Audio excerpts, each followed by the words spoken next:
How's it going, guys?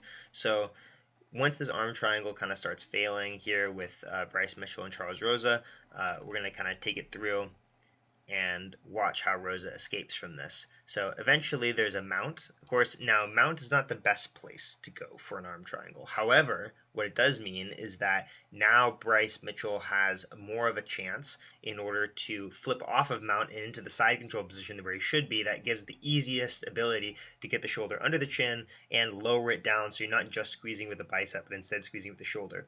So he's going to try to do that, but immediately Charles Rosa turtles up, which is the best defense that you can have to the arm triangle, is to really pin your elbow back and then go belly down with it, right? Now, once this belly down happens, there's going to be a really Granby roll immediately, and you can see how the leg of Bryce Mitchell is kind of in the wrong spot here, because if there's a Granby roll, there's definitely a leg entanglement that can occur. If Charles Rosa brings his head down this way, throws the legs back that way and this way, then he's going to be able to get into a spot where he has access to the knee bar, he has access to inside outside heel hooks, and could put himself into 50-50, things like that. So obviously not what Bryce Mitchell would like. Now Bryce Mitchell does a very smart thing here. As the tape rolls, he kind of realizes that this Granby's coming, and as it happens, he immediately switches his leg, right? So the leg was, here's like the knee kind of stayed similarly positioned to where it was. The leg used to be over here, kind of pointing that way, and now he has brought it over this way, right? And this is very important because now the foot, which is kind of lost to the blur to a certain degree, but the foot's here, right? And the leg of Charles Rosa is right there. Right? So if the foot clears the leg, right, then we're in a leg drag. We're not in a potential 50-50 leg entanglement or an SLX leg entanglement or anything that could come out of this, right? So great job, great foot positioning by Bryce Mitchell.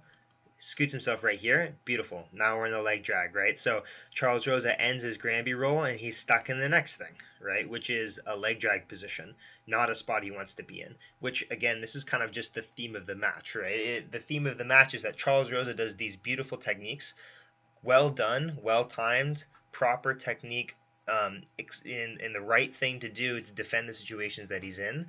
But it's not just that Bryce Mitchell has well-honed attacks that elicit a proper response from Charles Rosa. He has well-tuned attacks that elicit a proper response, and he understands the response that's going to happen and has another attack on top of that in order to attack a proper defense, right? So Bryce Mitchell has two layers here that are going on. The first layer is if you do nothing, he's going to submit you because he has good techniques.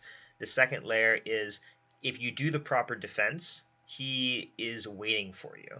He's waiting for you to do the thing you're supposed to do. And as soon as you do the thing you're supposed to do, he's going to counter it. And his counters are very well timed and they're very well thought out, right? So I think it's a good combination of aggressive grappling and counter grappling, right? So as we continue to roll the tape, he's going to go through great leg drag, again goes towards the back, and then here again, he has his foot in a proper position, right? So you can see his foot right here in the right spot. His foot's right over here, so that he's not going to get counter leg locked. And eventually, he's going to put his foot back inside so that he can try to take the back again, right? Puts his knee in there so that he can look for the back again.